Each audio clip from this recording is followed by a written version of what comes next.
Hello and welcome to Shite Talk, an Irish history podcast. This is Jason Brennan, and as always with me, the actual host of this show, Kevin. Take over.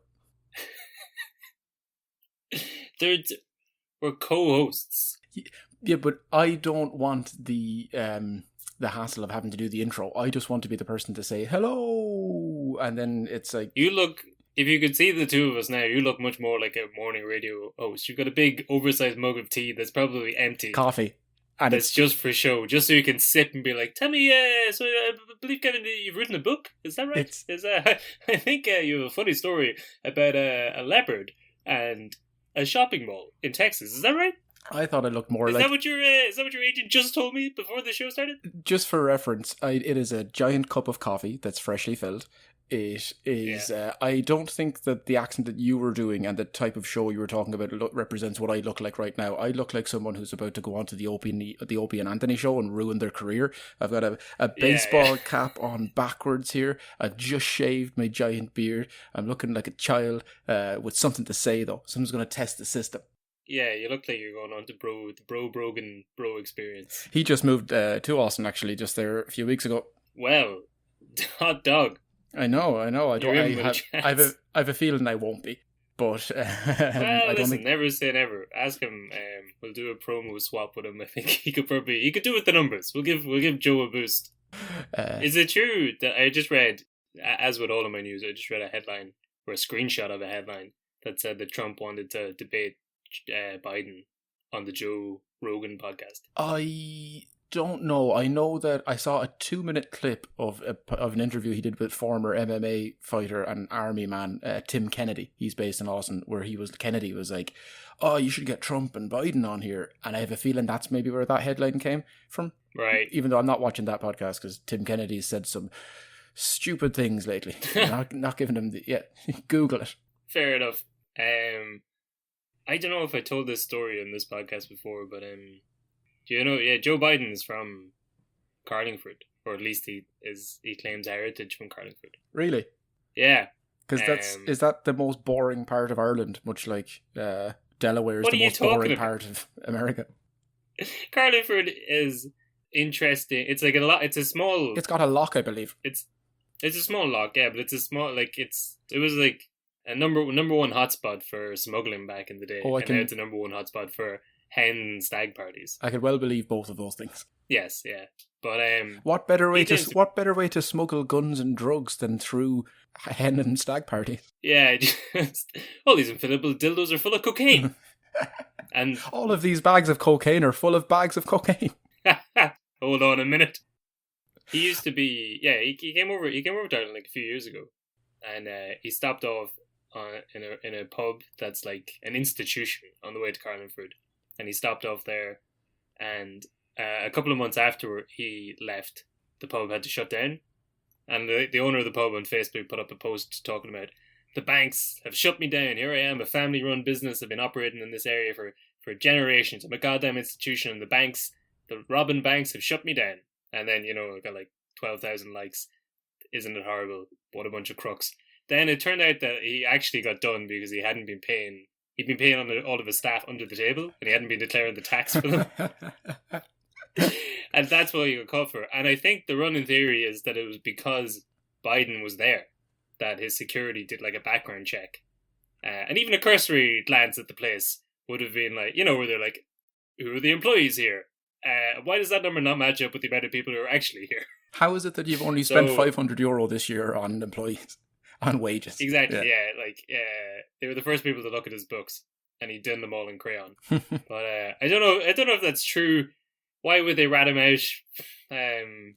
But I don't know. The Secret Service, a bunch of jerks. A bunch of jerks, but do you know who's not a bunch of jerks? Well, two people in particular, Kevin. Our shout-outs this week. Yes.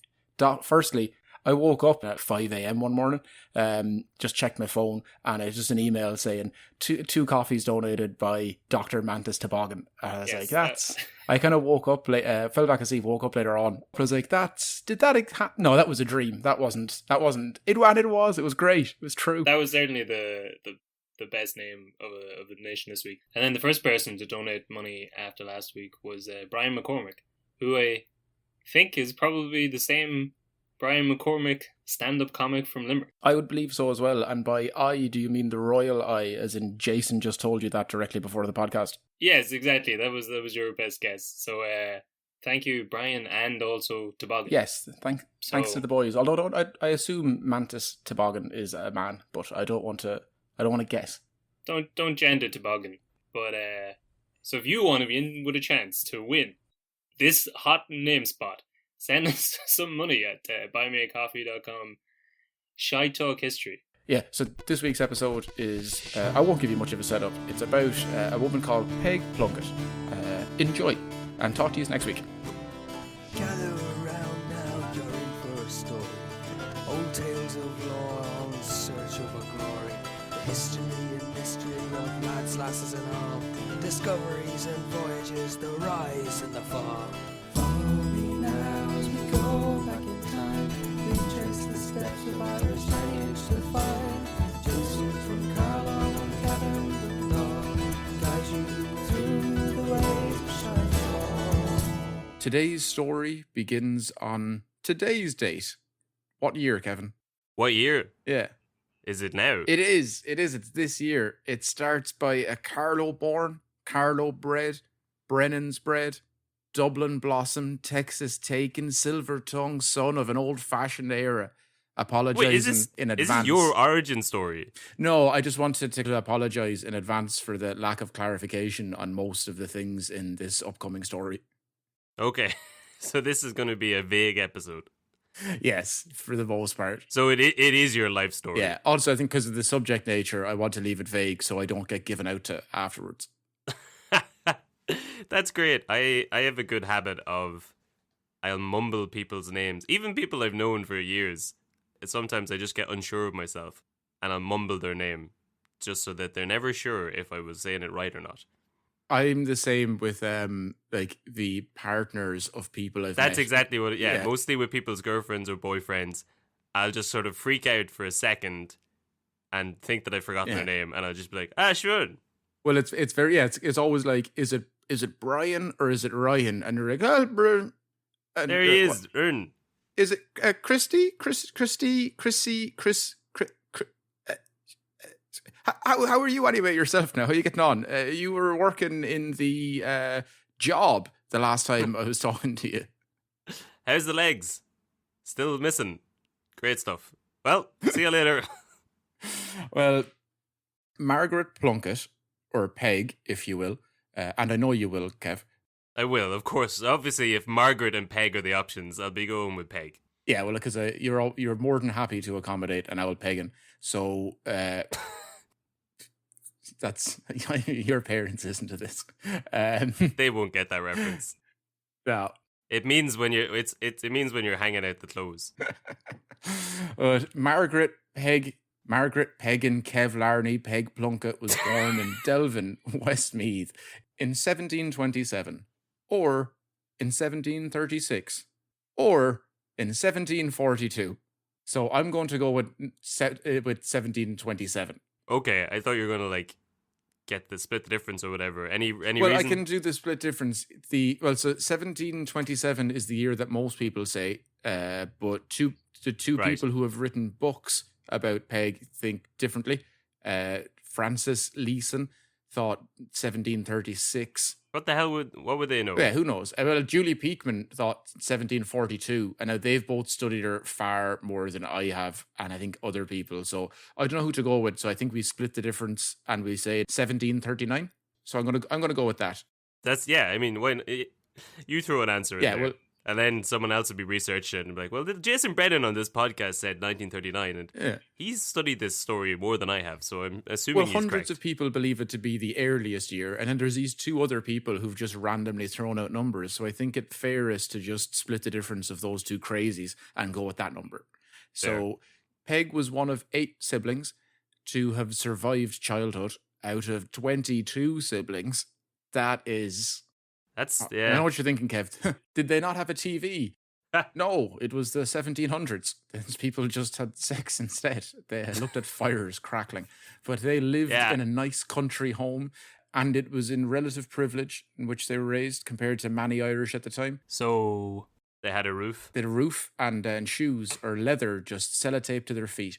But it looks There like you go. there was an illness in the family, and she was sent away to live with her uncle. And by the time she returned, her ma had passed, and her dad wasn't really able What to did she cope. get? What did she get in the exam? Influenza. The bare 40, or was it like a B or what? No, deceased, Kevin. Deceased. Oh, It's right. the bad one. The bad one. Yeah. Yeah, but yeah, so her dad couldn't cope with it, so her brother takes charge of the family. Now, he's meant to have been... Hang on, her dad couldn't cope with it. Surely he'd be used to the death now, having lost, 14 children? Yeah, but What's another one? Well, think about What's this. the wife? No, think about this, right? Yeah, you have 14 children that died, but obviously you have a mechanism there in which to always have a new, like, it's a factory that's type true, that's situation. There's another one coming off the line. Yeah. The person who creates the thing, that's like the factory dying, Kev. Not this isn't like, oh, I'm working for General Ford. Like, this car broke down. No. This is the whole thing. He's in bits about it. Yeah, okay. Yeah. Now, Christopher is meant to be a bit of a bastard. He spends the family's money frivolously, and as such couldn't afford dowries for his sisters. Instead, refusing suitors and scaring them off. So he was a bit of a bully. No, sorry, who's Christopher? It's her brother. He's the brother that took over. Yeah. So now he was also said to be a bit violent. Right. And two of her older sisters had gotten married so they could leave the household. But it was tougher for Peg. Look, they've probably found people that were happy to forego the dowry. Yeah. But I saw referencing to horsewhipping and a few things. To be honest, I stopped looking into it because it felt a bit shite. So got to leave all of the bad stuff out. In terms of suitors, let's just say she probably had a fairly tough. We've upbringing. already covered infant mortality. We've already had a good laugh at all that guy's dead 14 children. Go in. Give the details. Lashings. Have you seen The Passion of the Christ? Yes. Yeah, it's a bad film. So Yeah, it was as bad as having to watch that film. yeah.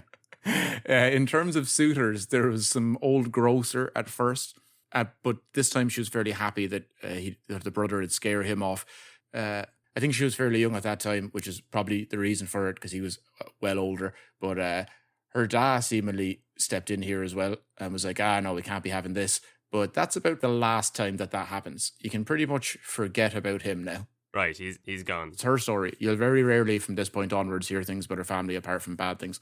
But so Peg next meets a lad from Tullamore and she falls in love with him, Kevin. He's doing all of these sweet romantic things like not lynching her or locking her in cellars for days on end. Instead of burning her hair, he might do something like bring her out for a meal or give her some flowers. He's a genuine heartthrob. Heathcliff. A classic, he's also got an advantage of, he's done the decent thing of not being a 70-year-old grocer. Well, that's the noble thing he's done there, because that was nice of him. Yeah. Now, when he'd bring her out for a meal, Kev, could be something like pizza maybe, or if she wasn't in the mood for pizza, maybe some pasta, like linguine, or if she wanted to go more Mediterranean, or like down the Turkish area, you could go get a kebab. Or if you wanted like a full Irish and get a big dirty burger and chips. But where could you find such an establishment, Kevin, that would supply all of this? He's hardly walking all the way to Roberta's. To Roberta's world famous takeaway and diner in Clogherhead, County Louth. Okay. Right. They're currently looking for not only delivery staff, but also cook staff. And if you don't believe that you have the abilities to fulfill such a role, all I'd say is believe in yourself. If you can conceive it, you can believe it, and you can achieve it. Plus, in the ad I read on Facebook, it said no experience necessary. So back yourself. Now, that's great. Imagine if you just had no experience. Like, surely you've just nothing. You've had no experiences, and you're just wandering there, be like, I guess I'm here for a job. No experience preferred. We don't want any of these. So forget everything you know about deliveries. If you've never even been in a restaurant, that's our preferred employee. If you only heard about this concept of a restaurant through this podcast, then apply for the job. Although that is so, like, what is? Could you have brought someone out to a restaurant in 1740s Ireland? Like, oh, I'm sure. Was that an option? I don't know. Yeah. Surely you could go to the pub, and they'd probably make you food. They'd make you spend €9 on some food just so you can get your meat.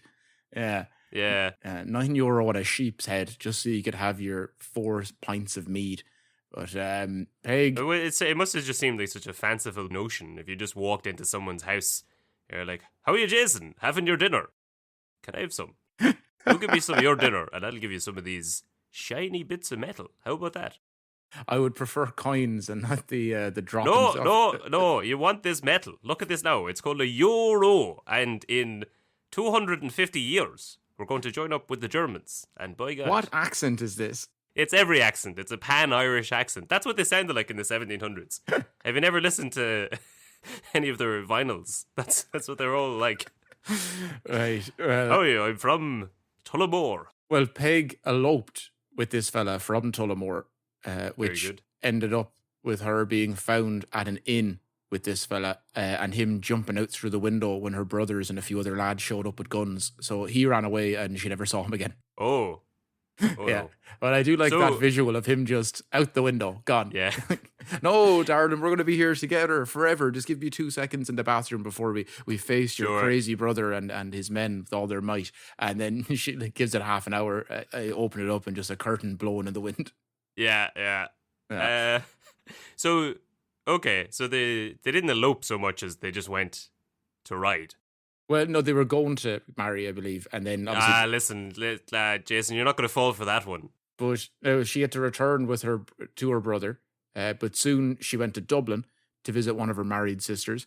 It was here that she met an upstanding man called Mr. Dardis. He proposes, then wants to get the ride, says, Right. "Come on now, sure, didn't I already say I'd marry you? I love you. Yeah. Come on, let's." Well, So- that's what it seems like this man from Tullamore did. well. I don't maybe know. she's wise to the No, trick because now. I don't know if they ever had sex, Kev. Because she's still got Ah. her. She's still got her chastity. She's now lost her purity with this fella though. So nobody of any note is going to want to marry her.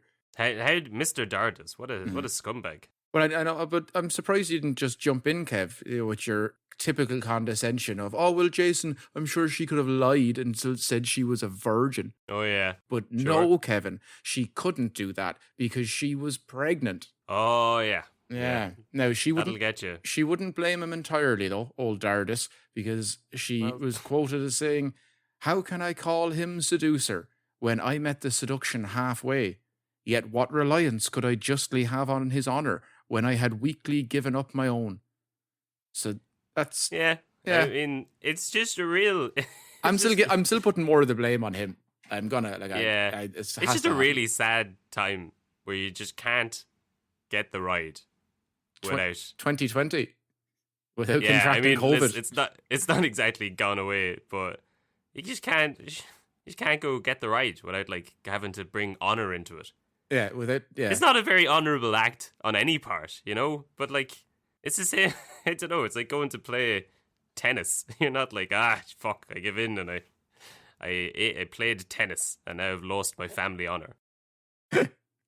Yeah, well, it's a thing. It is can't- a thing. Yeah. Listen, I feel sorry. I feel bad for her.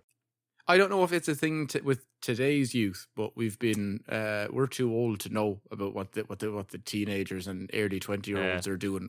I feel like there's less shame now, but it's this weird thing where men are like, women need to stop being whores and cover themselves up and stand over there. But also, I would literally chop my arm off to fuck any one of you. Why will you not talk to me? It's just it's crazy. Like it's But maybe maybe they're one and the same, Kev. It's the they are yeah, like, but it's so. But maybe if you stopped giving out to women for enjoying sex, maybe people would be writing more. You'd have more chance of getting the right. It seems pretty straightforward. It seems very counterintuitive to be like. No, I'm in full It agreement just- with you. Women yeah. have more sex with me. Please, Now back to Dardis. yeah. Dardis' old man finds out about the whole thing, obviously, because Peg has to go tell people she's pregnant. He's not so bad, though. Puts her up into Right. some lodgings on Clarendon Street. Now, unfortunately, it was a brothel or a house of disrepute, which is it's a funner term to say. It is, yeah. This is a really sad story. It is, and it's only beginning. Now, Oh, okay. a prostitute owned this house. So Well, that's good. so it probably does make it a brothel instead of a house of disrepute. But Yeah. but I don't want to sit here and tar every prostitute with the same brush. You have to pay extra for that. Not all prostitutes use their houses of disrepute to have illegal sex. So I don't know if this is a brothel, Kev, and I don't think it's fair to jump to conclusions. Sure, but it's good that one of the prostitutes owns the brothel. Well, yeah. At least that's good. Oh yeah, well, it's for sure definitely a brothel. I just don't know if the owner is also living there as well. Just to clarify. But for tax reasons, she is. That's where the letters go, if you know what I mean. But she was a first time buyer, so she only needed 10% of a down payment, and then she had €14,000 worth of tax free rent supplements coming in. You'd be stone mad. You should just say you live there. Yeah. Sure. Who's going to check? Now, another great quote here from Peg. If a small breach is made in the mounds of chastity, vice rushes in like a torrent. That's... Yeah. Yeah, that's probably fair. In for a penny, in for a pound. But then again, it's a societal thing. That's not really true. But it is in this society of the 1700s. I guess it is. Yeah, like once you've gotten the ride once. No, yeah, it's shit. It's kind of like you've had sex once, and it's like, okay, well, do you know most of the things you wanted in life, like security, a husband, your honor? Yeah, that's all gone now. You can't have that. Yeah. But you know what you can do? You can slip further down this spiraling road of. But it is like, shame on you. You've had sex, but now that you have had sex, can I have sex with you? Yeah.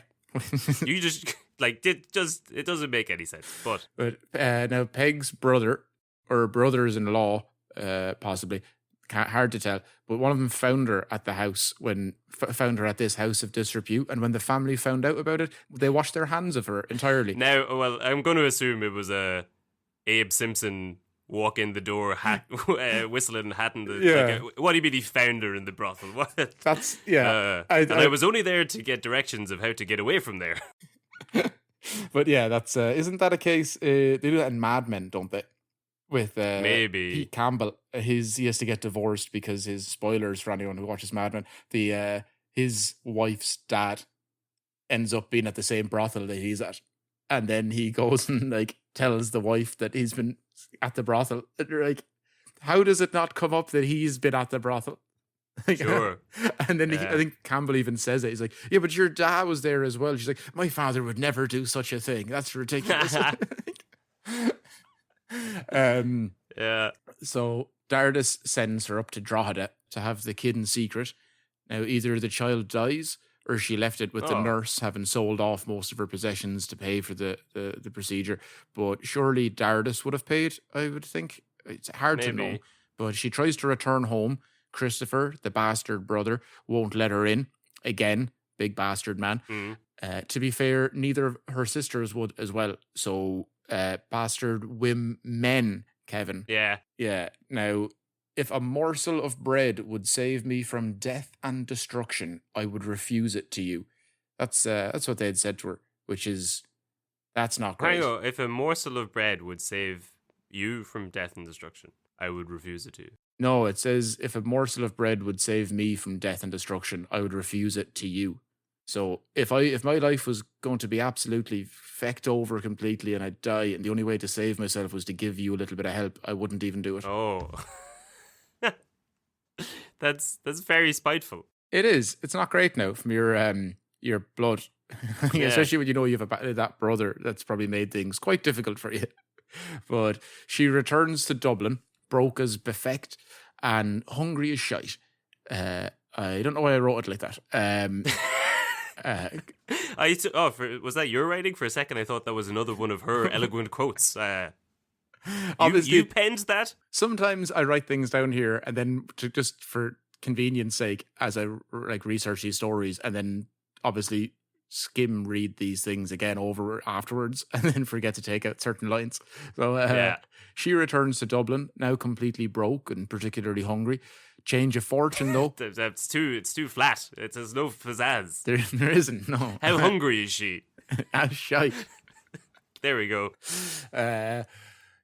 Change of fortune for her now, though. She meets Thomas Caulfield. His cousin's son would be the first Earl of Charlemont, so awful fancy. Very good. He's a well-to-do fella, bit of coin in the pocket. He falls for her and her for him. he becomes her new man and moves her into an apartment and keeps her stocked full of the good things. They kept this up for about a year, and she bore him a kid. When his family started getting on to him about how it was time to marry a rich heiress, he gave Peg the boot. I know. It didn't really matter, though, as Peg was... but they were living together for a year without being married. Yes. Okay, yeah. It's a thing, but then it's kind of like... And then as soon as it's time for it to get serious, his family basically go, no, you have to settle down now. Okay, with this girl? No. With someone who's not a lowly Dublin gutter girl. That's... With someone you're not living with and have a child with. No, the child's dead. This is a different fella. What? This is a different fella. Yeah, but you said she bore him a child. Did it? Oh, did it? Oh, sorry, I did. It was in that sentence. Sorry, I did. Yeah. Yeah. Sorry. Yeah. Yeah. It'll become very obvious by the end of this why it doesn't really matter about any of her children, Kev. So, yeah. Okay. It didn't really matter though, as Peg was well connected by then, having been living around the rich and successful for the last year. Now, yeah. Demi Moore.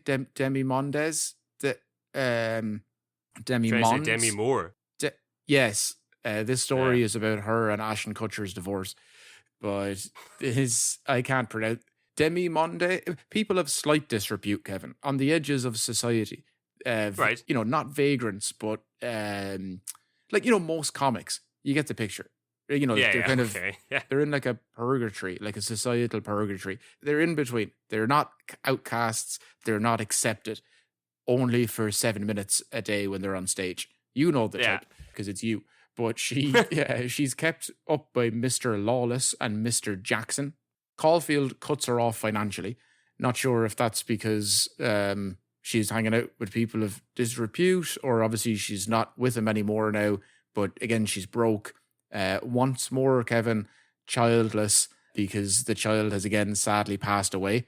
But what? Yeah. There's no point in even going into it. Well, that's not say that's callous for a human life, but it really isn't. If we were going to spend 5 minutes talking about a child's death, this thing would become as long as your series about the Battle of the Boyne. So, and then moving on to Dead Child number 7. Yeah. So but I think that's why the average life expectancy back then was so low. It's really because it's the averages. It's because so many people died so young that on average your life expectancy is low. But if you look at the mean or the median, basically if you get to like 10 or 11, you're good. Like you can live until you're 90 in this time. But you just have to get over the first few hurdles. That's what really lowers the average. I think that's fair. Yeah. It's kind of like heroin addiction. If it doesn't get you in the first like couple of months, you'd be grand for a long time, like a Ronnie Wood type situation. Or what's his name? Yeah. The other one from Rolling Stones. The other guy. Keith, like a Keith Richards type situation. You've got, if your body has that composition, that makeup, you'll be grand. You're just going to be skinny and sexy for a long time. You just Ozzy Osbourne it. Yeah. Biting the heads off bats and getting... It's a bad time to be biting heads off bats. I think we should retire that from like the Society of Rock and Roll. No more of that. Yeah, no one's caught him out for that yet. He hasn't released a COVID-19 song. Yeah. Could be a game changer. By this stage now, she's been kind of kept up by two fellas, one Mr. Lawless and a Mr. Jackson. She's with those fellas for a while, and then eventually transitions to becoming the bit on the side for a one Mr. Leeson, believed to have been Joseph Leeson III, the second Earl of Milltown. And I know, yes, Kevin, his dad would be the dude Leeson Street is named after. Now, I was just going to say, yes, Liam Neeson's dad. Yes. Well, actually, do you know that our producer, Dan, Liam Neeson's son is named after our Dan? What? Yeah, but I have to clarify this to be sure. I won't even talk to Dan. Let me just tell his life story for him. So his parents were on the set of Michael Collins, because back in the day, if films were happening in Ireland, everyone would get to go watch. Same as I think I was there for Braveheart up in the Curragh. But he was at the set of Michael Collins. He was a baby that was crying and he would not shut up. So eventually, I think Liam Neeson went over and started chatting to him. Louise had started chatting to him. It's not as if he was leaning against the fence and shooting the breeze about the weather. No, he would probably be going like, "Oh, goosey, goosey, goo, ga, ga, ga, ga," because he was a baby, Kevin. Yeah, he was a baby. Yeah. So he ended up chatting to him and to the parents and talking about Dan, the kid, and asked what his name was, and then they said, "Oh, his name's Daniel." And Liam said, "Oh, that's a lovely name. I wonder if I might call my kid that someday." And you know what Liam Neeson's son's name is, Kev? I'm going to take a swing and a guess here. Is it Daniel Neeson? Aardvark Julius Leeson III. But no, it's Dan, that's... But he goes by Dan. Yeah. Aardvark. Okay. That's a great story. Yeah. So Dan's a man of many stories. Yeah. I feel like I'll drop them over the podcast just throughout the seasons. Yeah. One every so often. But you see, so Peg was Leeson Street fella's son's mistress. Now, he wasn't too fond of the rumours of her and other men around the town, so they moved out to Kildare, and they lived a simple, quiet, bougie, posh life with servants and big dresses and flying invisible cars. And I don't know what rich people do. You do, yeah. What the heck back then? Yeah. But so she's obviously like a very attractive woman. Kevin, don't jump to. She's got a great personality, right? She's got. Yeah, well, she must. She must be the whole package. No. Maybe she just has the personality. Okay. This is you're being incredibly sexist today, Kev. I don't like it because that's my position on this podcast. Yeah, no, it just means she's gone from like bachelor to bachelor pretty seamlessly, and seems to have multiple fancy men interested in her at any stage. She must be. You're right. She probably has a winning personality. No, I'm enjoying just keeping you over the hot coals for a minute. No, Kevin. Obviously, she's drop dead gorgeous. Yes, more than likely a personality and other things to go along with that. But yes, rich men are going to look at younger women for one thing mainly, and that is to teach them how to use TikTok. Well, also, are we just using bougie now? Yes, instead of fancy. Yeah. Well, because I wouldn't have before. But it actually means something. It's not like saying on fleek. They're like this one actually has a history and a meaning. So, but it's a weird. But when did saying bourgeoisie just become too bourgeoisie? Oh, they don't know. People don't know what that word means. You can't say that. No. Yeah, my sister said bougie the other day. I was like, what is that like short for bourgeoisie? She's like, I don't know. But against that, like I genuinely thought it was to do with boujum for the first time I heard it. You thought people were saying, "Oh," because I think someone was talking about a restaurant and they're like, "It's very bougie." I was like, "Okay, so it's a burrito place." Great. When you hear bougie, you think burrito. When I hear boujum, I think overpriced average food that's been marketed to us as real burritos. It's particularly shit. That's that's an element of bourgeoisie as well. Yeah, I don't have like 80% of a sense of smell, which probably does impact my ability to taste food, but I can tell you this, having lived in America close to the border and also spent time over on the West Coast, boujum is a terrible burrito. It's not even a burrito. It's not. No, it's like I listen. I enjoy their food, but then when I was in California for a while, by God, I mean, people over there are doing things with burritos that'll blow your mind. Yeah, and you're like, I don't know. Fair enough. Boujum managed to crack the system and then made a giant conglomerate chain in Ireland. But I think everyone should stop supporting them. Unless Boujum would like to sponsor this podcast. Yeah. In which case, I will wear the t-shirt, whatever you want. For our listeners abroad, when Jason said giant conglomerate, that means they've got 7 establishments on the whole island. I'm going to Google it now and going to guess they've got about 12. Yeah, I was being... but like when you say giant conglomerate, it's not like there's one on every street corner. I'd say there's... There feckin' is now. There's 9, I'd say. There's 1 in every city, and then there's 3 or 4 in Dublin. There's 2 in Belfast. Well, I can tell you now that there's 5 in Belfast. There's 5 in Belfast? Yeah. That's not true. Yes, it is. What? There's 5 boujum. Boujai, I believe, is the... That's crazy. There's no way there's the demand for... There is, and there's... When I was living in Belfast, it was a weird one, because the original one is there, and the people working in that were like quasi-celebrities. Oh, yeah. They're all really attractive. And it's also the first place I noticed where like that was a shift in the olden times. You couldn't work in a restaurant front of staff if you had visible tattoos. And then that was the first place I really noticed the shift of like you couldn't work in Boojum unless you were covered in tattoos. I know. And they're all really attractive. Yeah, you've got to like get those chewing gum stickers and just get a bunch of those before every single shift and put them onto your arm. Yeah. Do you ever notice that Jason's tattoos keep hopping around? And they're always tattoos of the various characters from Actimel products. I'm all about that positive gut flora. Yeah.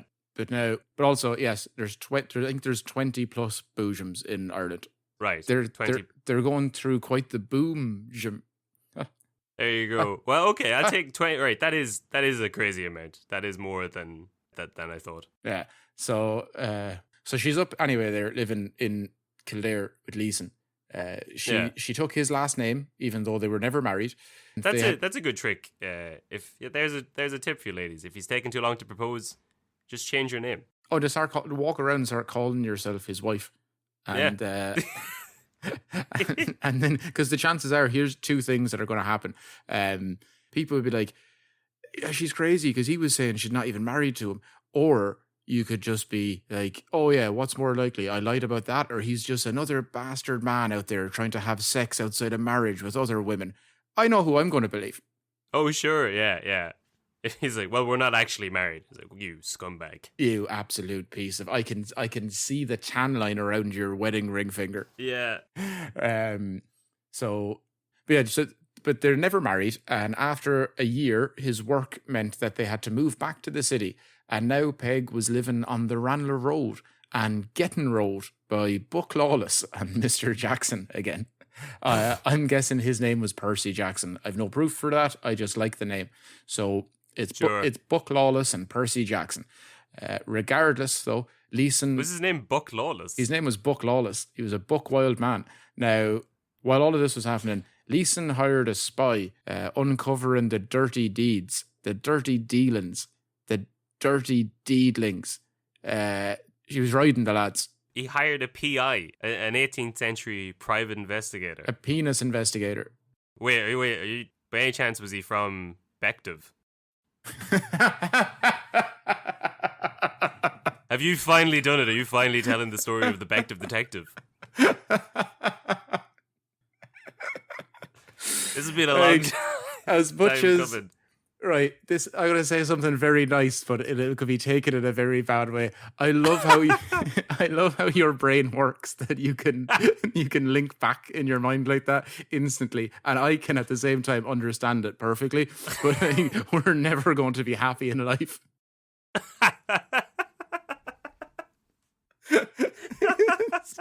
The fact that your brain works in that way.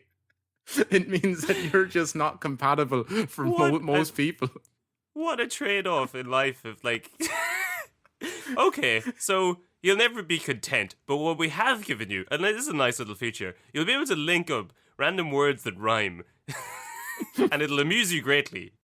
You'll be happy in your own company, but not ever with anyone else, or in any like substantial financial or actual way. No, you'll be happy with other people who suffer from the same affliction, but no, it's just the medium of society. No, you're completely on the outskirts of that.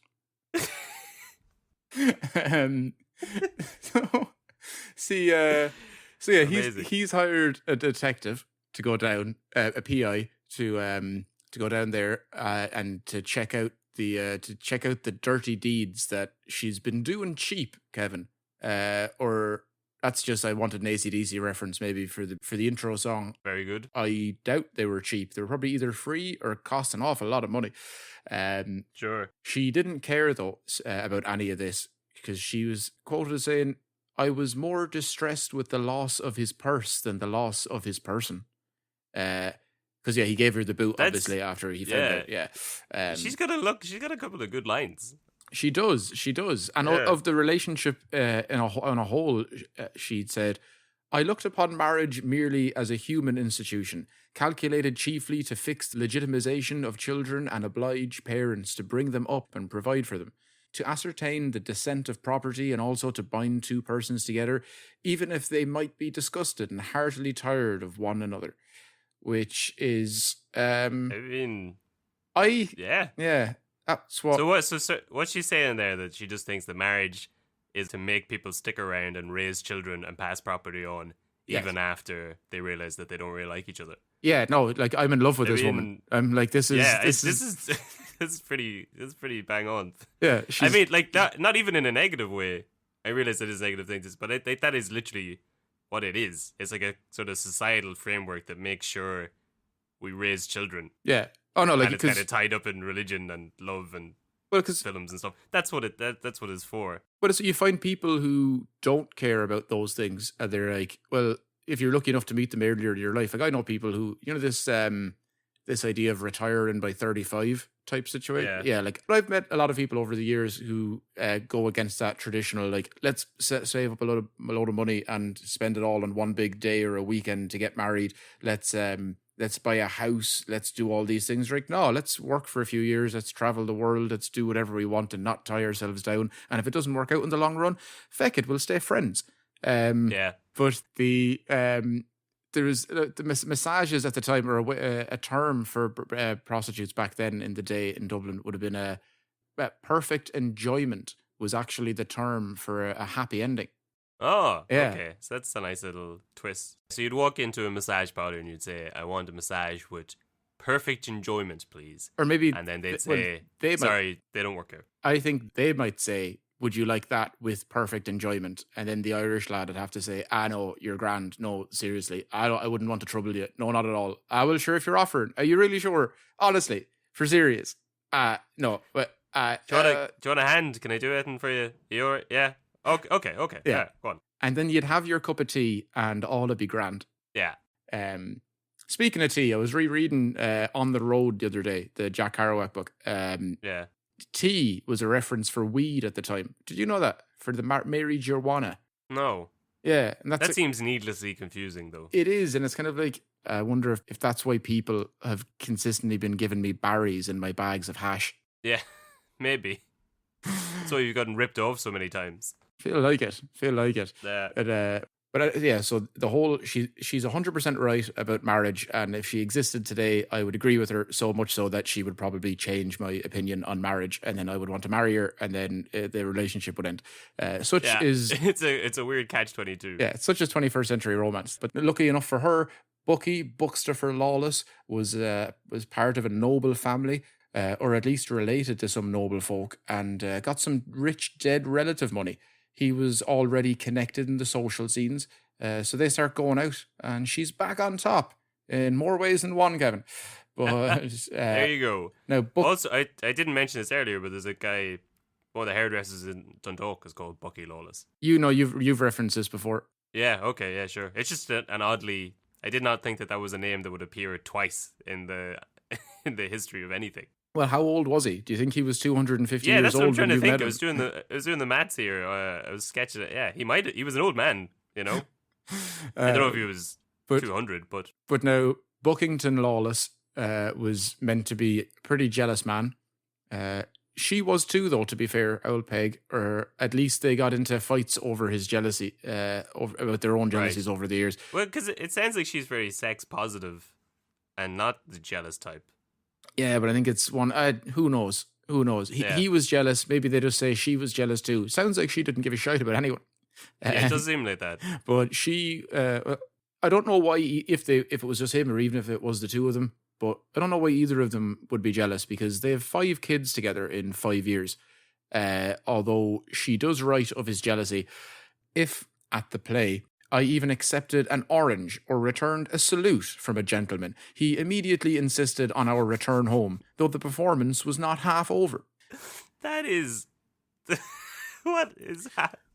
No. Is that what happened in the theatre, where you're just handing out oranges? Yeah, I think it's one of those, that's the 1700s version of buying a girl a drink from across the room. It's like, you get her a tangerine and send it over. Get her yeah, they give them the classic like wave from across the room. Yeah. You walk up to the bar and she's leaning against it and she's like, an orange for me and a tangerine for the lady. Give her like lighting a cigarette. You just go to whip out your knife and like peel it for her. You sound like a villain in like a Dennis the Menace type situation. Sure, but so right, and then he gets so jealous that he'd leave. Oh, he'd make the two of them leave. Yes.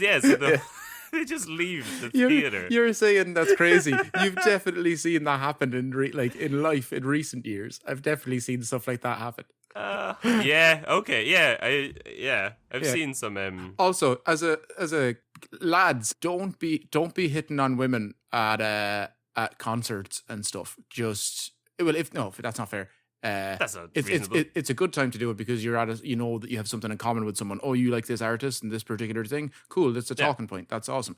If they're with a dude, don't hit on them, because I was seeing a girl a while ago and she was telling me that it's for a year or two ago this happened, but she was at a date. She was on a date with a dude who asked her out. Went on the first date. The dude brought her to a concert. So she's at this concert of a band she doesn't know, but this guy's invited her to go. And she says she's kind of enjoying it. She knows one of the songs, it's whatever. But then people start moshing. And then when the dude is like my height, so pretty small, and can't really get in the way to block her or help the whole thing. But then this big giant 6'3" handsome guy is there. He's like, hey, I'll be your wall. And then just starts hitting on her. And then in front of the other dude, asks for her Snapchat, asked does he want her to go get a drink from the bar for her. And the poor fella there, after buying the tickets for the concert, and stood on the other side of this just watching it happen. Don't be hitting on girls when they're out with other fellas. But that's, he didn't know that, the tall guy. Sometimes people I go to concerts with my female friends all the time. They could be siblings, You got to take your opportunities where you can get them. She should have been like, no thanks, I'm good for an orange, man. I'm actually here with this guy. No, she was very interested in the orange. Yeah, or if she's into it, then, that's the thing. She was very into it. That's a difference. I'd say, you know what? Fuck it. I mean, it's an awkward situation. No, you're right. In. Yeah, guys, hit more often. Do it more often. I'm going to do that. I'm a talky dude. I can walk up to people and chat. I'm going to start doing that more often. As soon as even if you're kissing them, even if you're shifting them, I'll walk up and I mean, right? Yeah, like read the room. If you think they're in a relationship, obviously, don't like crack on. If you think they're on a date, don't be cracking on to people. But what if you think they might be in an open relationship? Yeah, I mean, that's a bad idea in itself. But sure, yeah. Okay, if you see a couple next time you're in the cinema and you see a couple, just like walk over to them, walk across the seats if possible, and then just like offer them a punnet of oranges and see what happens. But now, someone who wasn't in an open relationship will resist to this relationship. And sorry, they're not married, are they? No, they're not. No. Seemingly, she was fairly jealous too, though. Although I couldn't really find any accounts of it. Yeah. But I did find accounts of it during his jealous rages. He would be known to hit her, and the last time it happened, I guess she lost the kid she was carrying at the time. And over the next 5 months, the other 5 children that she had previously born him died. Jesus. Yeah, not great now. Not great. How hard did he punch her? Christ. That's too, I don't know. Yeah, no, I think it's... no, that's genuinely, that's horrible. Yeah, it is. And I was reading this thing recently. I guess it makes sense. You kind of have this idea, because people were dying so often back then, because children were dying so often, you kind of do have this idea that like it wasn't as big an impact, if you know, because you kind of assume it mustn't have been, but apparently it was the same as if you lost a child now. It was as harrowing. Kevin, do you think that humans just developed emotions ever since the 4 to 5 style family structure? But you'd imagine just for to have the ability to go on, you must have been numb. Like, I'm not saying they were like skipping around whistling, but they must have sort of been numb to it, just evolution wise, just to be able to continue on afterwards. No, most people can't cope, won't cope, and then just hand over the running of their family to a bastard son. That's, it did fuck them up as much as it does now. Yeah. Well, you know what else probably fucked her up was after all of this happened, Buxbury Lawless had now lost most of his money, and he flees on his own over to America, leaving her now in her 30s and I think pregnant again. Right. So what does she do next? She moves into a place on Wood Street with 2 women, one of which... So sorry, how did the 5 kids die? No one knows. Well, someone knows. Someone knows, but they ain't talking. I don't know. Yeah, okay. All right. But okay. one of the women she moves in with is Sally Hayes. She becomes her best friend. She's had a baby girl by now, eventually being sent off to live with a nurse. Lawless, by this point, had written to his family at home, but not to Peg. So she got the message by now. He had cut all ties. Yeah. She'd stopped waiting for him and turning down other men's advances while doing so. So now she's ready. She moves on to Reverend Thomas Lambert as his kid. That all falls apart. She sets up a brothel with her friend and right-hand woman, Sally Hayes, on Drogheda Street, which would be renamed Sackville Street in the brothel's honour. That's a joke, Kevin. And what street is it today, really? Yeah, O'Connell Street. It is, yeah. Yeah. We talked about the history. Yeah, Drogheda Street to Sackville. Yeah. She would refer to it as a plush elite house of entertainment. So no riffraff, just your high-end courtesans. So by this stage, Peg was transitioning to prostitution herself. Instead of just being a kept woman with all these fancy men, she's now, she's in the brothel and she's doing the deeds. Not kept or protected, but showered with class things for sex. It was a pretty popular place by all accounts, the new hip happening spot, because, Kevin, as you well know, people love sex. Sex sells, especially men. If there's anything men like more than sex, it's paying for sex. So Sally and herself were women about town, getting all dressed up, and she wouldn't be too shy of the odd soiree or gala, or failing that, maybe just a few balls, Kevin. Okay. They even had a horse and carriage. So it's caviars, carriages, champagne, out on their own, independent of any man or his wallet. Peg was the first woman to wear a bell-hooped dress in Ireland, which, if you don't know what that is, Google it, and it's that thing you're thinking of, that giant umbrella-type dress thing. Just Google it and you realise you do know what it is. Yeah, but it's not all plain sailing. She said some of the men of Dublin, however they might be deemed gentlemen at their birth or connections, yet, by their actions, deserve no other appellation than that of ruffians. Capital ruffians. It's the equivalent of... She's yelling. She knew how to text speak back in the 1700s. Right. Okay. Yeah. Yeah. So these boys are fairly rough, and she would stand up for herself, though. There's a story of her going to the theatre one night, and at the same show was the 4th Duke of Rutland. No way. A one Charles Manners. Yeah. He was Lord Lieutenant of Ireland. Well, this night there was a load of lads being lads up in the galleries, the upper galleries, yelling abuse over her way, going, "Who were you off with last night, Peg?" And such great lines. But did she say your dad, and then a joke was born? No, It changed society. Even better, she throws an obvious look up to the Duke, Charles Manners, and then she yells over at the lads, "Manners, you dogs!" And I don't care if that happened or not. That is a brilliant line. That is very good. That's very. This wouldn't be. That's like something Vince Gilligan would have written. This wouldn't be the only time she'd have trouble at an opera or theatre. An Italian violinist called Signor Carnevali was playing in Smock Alley, and he didn't want certain types of people present, Kevin, so she was kicked out, and not one to take things lying down. Just skip over it, Jason. We're better than that. Not one to take injustices lying down. She went and got a bunch of bailiffs and had both the doorman and the Carnevali fella thrown into jail the next day for So Carnevali kicked her out because what? She was a woman, or riffraff? Because riffraff. Yeah. Okay. Yeah. And then she got him arrested for that. She did. Yeah. Because she got kicked out and she had paid for her ticket, so that's robbery, and it was assault because she was being kicked out. So because of all of that, they went to Newgate Prison. Huh. Yeah. But also interesting that Smock Alley was a theatre back then. So what is it now? It's like the 1750s. This is 60s. We're into this. No, it's later than that, I'd say. It's in 60s, yeah. Say 60s. We're trying to pin down a date. Sure, you made up what year she was born in. Yeah, so no, it's at some point. I spent the first few minutes of the podcast talking about how no one knows, so just so you wouldn't ask me dates. Yeah. So thanks for that, Kev. You're welcome. But anyway, Booker T. Lawless comes back into the picture. No way. Having returned home from years away, he invites herself down to Cork. So herself and Sally Hayes go, live it up, having the crack, bleeding himself dry for the good time, for the party that they're all going to have for the weekend.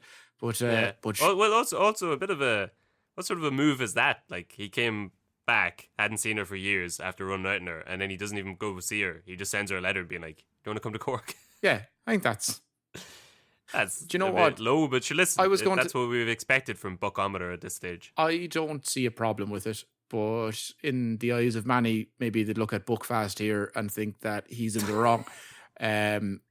If you seem to think that it's not a cool thing to do, I seem to think that there's some grey area.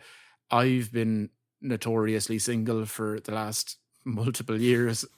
You're in a happy, committed relationship, so I'm going to take my word on this one, Kev. You don't want to seem overeager. You don't want to do something stupid like go talk to her in person. No. Send her a letter. Be like, come to Cork. But she still has feelings for him. Oh yeah. Yeah, that's the thing. So of course they end up riding, and she leaves with one buck is all it takes. She leaves with more than a few memories inside of her, Kevin. Is she the most fertile woman in the country, or what's going on? This is like, it's crazy. But she's now pregnant again, but she's back up in Dublin, back at the brothel. Have you ever heard of a group, Kev, called the Pinking Dindies? No, I haven't. I certainly would have remembered if I'd heard of the Pinking Dindies. Yeah, I know. It's my favorite name for researching this thing for quite a while. That is especially because wait till I give you their description. I'm already in, but yes, they're a group of rich boys, fancy shites, the young upperclassmen, Trinity boys, basically, Kev. And I'm not going to sit here and say all the people who study in Trinity currently or previously or in the future are wankers, but Kevin, if you'd like to go right ahead. They do. I mean, we've all. Yeah, like it's not everybody, but I think we all know people who like left their hometown, went to Trinity for a year, and then when you see them, they've suddenly got an accent. I know many people from like Dundalk who went up to Trinity, and then 3 months later, when you meet them at Christmas, they've got this South Dublin affectation out of nowhere. Yeah, and then but most by the time they're finished college, it's gone. But yeah, everyone does get. Yeah, there is you do get rattled for the first while. Well, although I do remember when I was like in the first year of college, I don't know if I had to deal with it all too much, but I know that the friends I have now who have kept from college will say like, "Oh, you'd have want to heard how roastingly raw I sounded." Like in the first year of college, because seemingly my accent has changed over the years, which I feel it hasn't, because listen to how raw I am now. You're not, yeah, but I think this, like, I've heard recordings of myself when I'm in like my late teens, and then I've seen footage of myself when I was like 5 and 6. I had a real country accent, and then when I was a teenager, I had a real like Dundalk town accent, and now I've just got this pan Northeast Irish accent. I could play any character from Belfast to Drogheda. I've got range. I know, all you have to do is start acting and get talent. Yeah, that's the only part. That's the only part that's missing is my lack of acting talent. But these Pinking Dindies, they're and is that a name they chose for themselves? Like, did they sit down and be like, "I want to be the Pinking Dindies"? Well, usually that'll really show what we're about. Usually with these groups, like I'm going to describe what they did. I feel like the newspapers tend to give them their monikers. So the Pinking Dindies, in a very rare turn to do it so outwardly in public instead of through the privatised corporations and tax fraud coupled with underpaying your staff, they would just instead go around Dublin blatantly robbing the poor with swords. So it was a different time. Yeah. It was a very different time. It's modern day rich kids with asbos, robbing the poor and keeping it all to yourself because your dad's a knight. Oh, yeah. Do you want to know what the ringleader's name was? Yes, please. Robin Hoodies. Sorry, that's a typo. It was Richard Crosby. Yeah, Robin Hoodies. That's pretty good. He and his goons ransacked her gaff, the brothel, robbing the place and assaulting the women. They were able to get away with this kind of shite because A, they were rich boys, and B, there was no real police force in Ireland at the time. So in that sense, the 1770s Ireland was on par with modern day America, which is impressive for us. Yeah, sure. We were ahead of the curve. The Pinking-Dindies were known to take the booty from whoever they robbed, which when it's prostitutes and brothels... Yeah, I mean, that's a different spin on it. Yeah. That's almost as good a wordplay as that manners joke from earlier on. That's I think they're on par with each other. Well done. I think so. Now, Peg's now 2-year-old daughter witnessed this and died from shock, and Peg lost the kid that she was carrying. So what did she do? I can't tell if you're joking or not. What? Did the kid actually... What? Yeah. Did she lose another... Kid died from shock, and she lost the kid she was carrying. So... What are you talking about? A 2-year-old died of shock from seeing a robbery. What does she do, Kevin? She sues the fellas. Shocker. And was successful. That's too shocking. You'd kill a 2-year-old. Right. That's not how medicine works. What's more shocking is the fact that she's had about 10 kids that have died at this point, and neither of us have referenced the fact that she's almost definitely killing them herself. Yeah, see, that seems more likely now. I just don't want to be the one to say it, but it feels like there's just all, like, she's just incredibly unfortunate. But even at that stage, then I'd be like, then stop getting pregnant. I don't know. Yeah, I mean, but that's not really an option. You can't just stop getting pregnant at this time. But just one, give up your this booty. one's starting to tip it over. It does, like, when those 5 kids died in the space of a couple of months, that's suspicious. And then this other kid just died. Because it seems like anytime a bad thing happens and she kind of wants to restart her life, all of her kids just die. Yeah, well, it tends to work out just that way. Yeah. It's coincidence, Kevin. But I don't know if this may be important. Peg's ma and da were first cousins. Right. So I think that might explain somewhat of their King Joffrey-esque son in terms of he being a bastard, and possibly also maybe the reason why she's not having great success bringing kids to full term.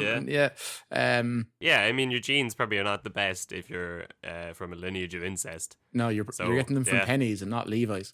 Exactly, you're getting them handed down. So Peg sues the lads and somehow, shockingly, is successful in court against them. They try to intimidate her, but she says, "Get to feck," is shower. Yeah. And he's found guilty of the crime.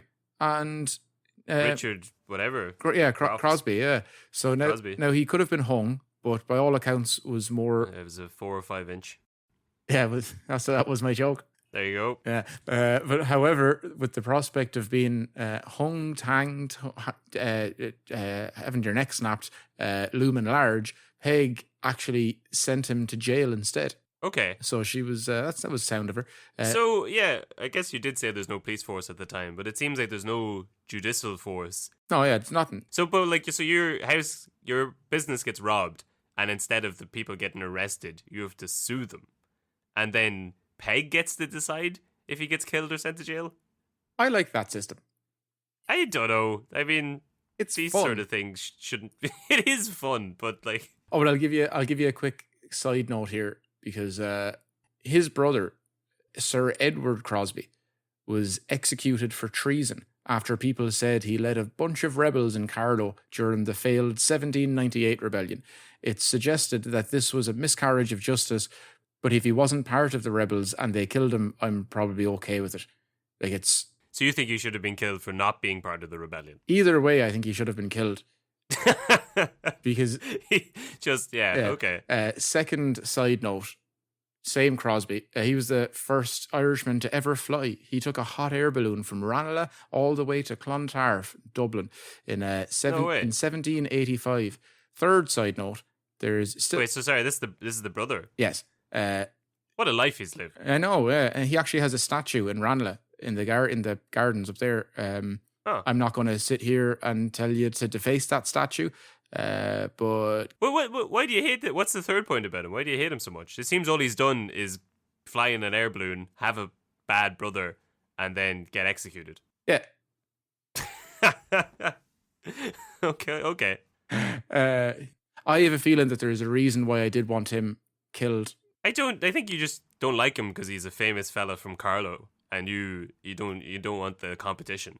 No, it's one of the few benefits of coming from Ireland's smallest county is that there's no one, like, you can be the most famous Carlo man. Like, there's not that many other people to pass out. William Desmond Taylor and Sean O'Brien are two most. Yeah, but so all you have to do is get past those guys. And although you kind of highlighted William Desmond Taylor's story in that other episode, maybe you've learned from your mistakes, and from here on out, you're only going to, like, naysay other famous Carlo people in an attempt to rise to the top. I naysay most people in my attempt to rise to the top. You do say nay of them a lot. Yeah, I just think that most statues should be defaced now, Kev. I think it's time for new statues, just in general. But I'll post a picture up on Instagram now at some point. But I was down in Listowel over the weekend, and I got my photo taken with the John B. Keane statue. There's a modern statue. He wasn't too happy about it. No, it's terrible. It looks so bad.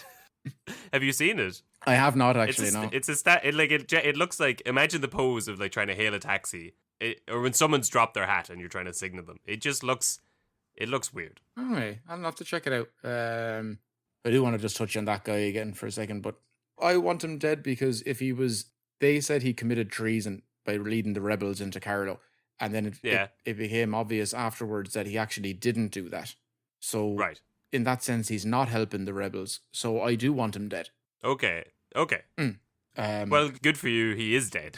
Well, he is now. But he is. Yeah. But his brother, Richard, yes, was sent to jail for his crimes, and Peg's businesses continue to do well. Okay. Aristocracy, rich bankers, and lads that owned stuff and things, and the Bank of Ireland governor, I believe. They're some of the clientele. So rich and famous.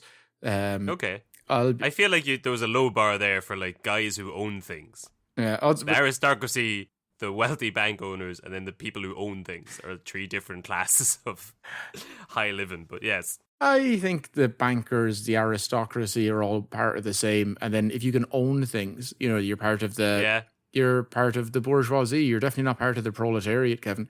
I would say, I'd say this time if you're the luxury of owning things. If you want to go off of the Communist Manifesto, I imagine that yes, owning things, you'd be part of the means of society. You're not one of us anymore, Kevin. You've got your feckin' foot on the ladder, on that dirty rung of corporatization, and I just bought a ladder. Okay, it's the only thing I have. I need it so I can get up higher. I want to look at things. I need it so I can start to grab onto some real coattails. Yeah, exactly. I want to see what life's like up there, a meter up. But let me see. But yeah, the Bank of Ireland, the governor of the Bank of Ireland, my current bank. My current bank as well. I'll be changing it now. Yeah, get your money out now while you can. But I'll change it because of this.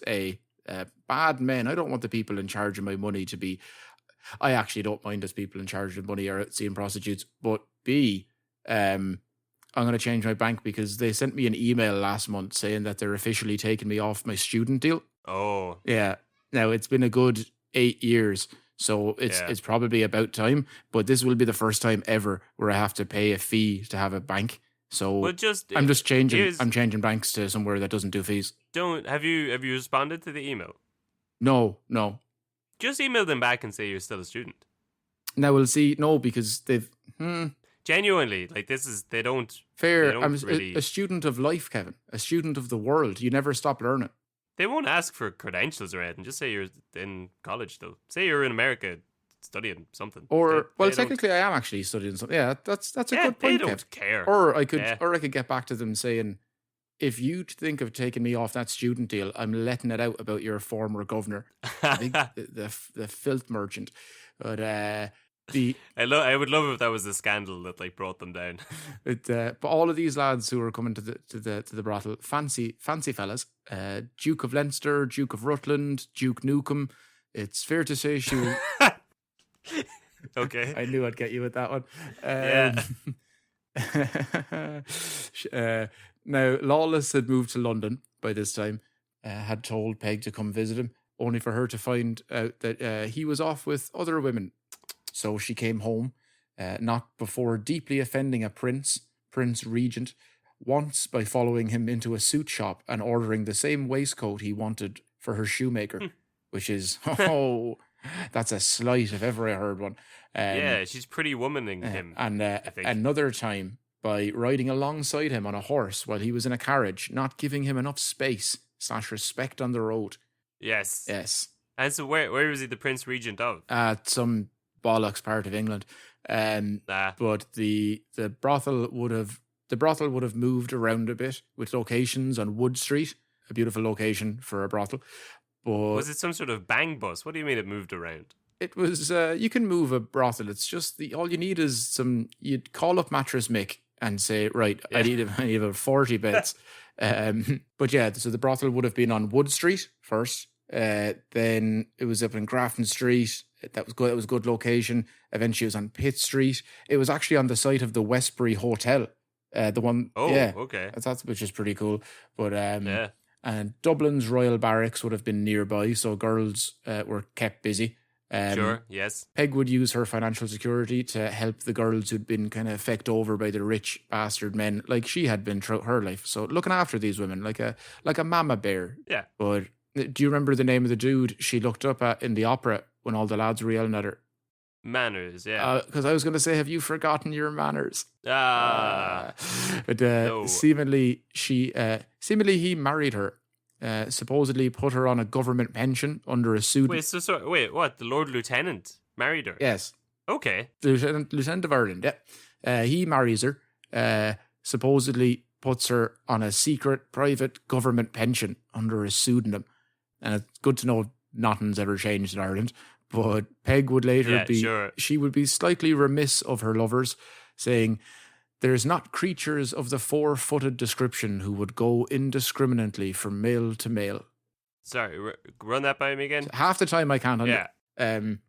There's not creatures of the 4-footed description who would go indiscriminately from male to male. So she's saying that animals would be riding less than her. Yeah. Okay. Yeah. Fair enough. Yeah. But with all of that and the fact that she's been seeing a lot of people over the years, quite a lot of people, and also people up in the upper echelons of society. What do you reckon she does when she needs some cash? It's calling in favours, or starts dropping subtle blackmail hints. Subtle blackmail hints, it is, Kevin. Yeah. Okay. Yeah. She sells the brothel when people who owe her money never pay her back. So she was left with only the one option. A tell-all set of memoirs exposing all the filthy sex she'd been having around Dublin with the Dublin and Irish elite. Saucy, Kevin. Saucy. That is, yeah, I'd say that's a hell of a book. Yeah, oh. Imagine the Lord Lieutenant's wife writes a tell-all tale of all the upper echelon people she slept with. That's amazing. Oh, yeah. She told everyone this in advance, that this is what she was doing. You could pay or not. And then she would send out the manuscripts to the lads who wouldn't pay. So then they did pay. Yep. I'm not going to. What's the worst you're going to do? Publish a book? Yes, here's the book. Well, here's all of the money you were looking for and 20% interest. Yeah. Memoirs were published anyway. Not sure if those lads were in it or not, but I like to think not. A woman of her word. And it looks from accounts now that it looks like she got more money from lads paying to have their name left out of it than the publishers gave her for the final product. Sure. Yeah, that's where the real money is. It's in the promo. Yeah. Do you know what it was called? Pegging with Plunkett. No, it didn't really have a name. It was just referred to as Myths of Dublin Plunked. That doesn't make any sense, but that's all I got. No, the book doesn't actually. The memoirs didn't they didn't have a snappy title. It's not like Stormy Daniels. It wasn't a lot of marketing. Actually, Stormy Daniels is kind of like a modern day Peg Plunkett. Yeah, if you think about it. If you don't think about it, like an much. Idiot, like I do. Yeah. But I have noticed now every time I see a storm, I think my housemate started doing it. I don't know. Every time it's stormy here, he's like, "Oh, it's very Stormy Daniels out there." And now I've started saying it. Every once in a while, I have to catch myself and be like, "What? How is this just a phrase that I have now based off of a woman that the president of the USA paid money because not reveal?" It's a reference to a political thing that you kind of get that isn't really important, but also it's a punny kind of thing. It's not. It's just one of those weird, like when middle-aged men just have phrases that they say. Like when I'm 50, I'm going to be saying, "Oh, she's Stormy Daniels out there," and then some child is going to be like, "What does that mean?" And I'll have to remember I'll have to explain what was happening in 2016 and why that's a thing. Yeah, she's fairly stormy. Well, there was a man called Donald Trump. Now, this isn't the only memoir that she wrote, because she was still fairly penniless, so would then have to pen other books. 3 memoirs in total. Okay. Yeah. Right. So I assume the first one sold well. Yeah, pretty well. But then I think you've got a drop off after that then, because they don't go too great. And eventually she ends up in Drumcondra, where she's raped by a gang of youths and then dying of disease. It's either pox or a venereal disease in March of 1797, 1799, or any other year that people claim. But she was about 70 years old at the time. And she was raped by a gang of youths. Looks like it. Okay. Yeah, no, it's not a fun story, Kevin. No, the very little of this has been fun, but it has been entertaining. Yeah. Sorry. That's such a grim story. Oh, she's very well spoken though. I like her. All the quotes from her, they were the best parts. Yeah, no, it is. And I want to read some of. I tried to read some of the memoirs, but it's tough to read the original ones. But a lot of them pop up through the Julie Peakman book, one of the 2 people that wrote books about her. But I didn't want to read her version though, because it's just a terror.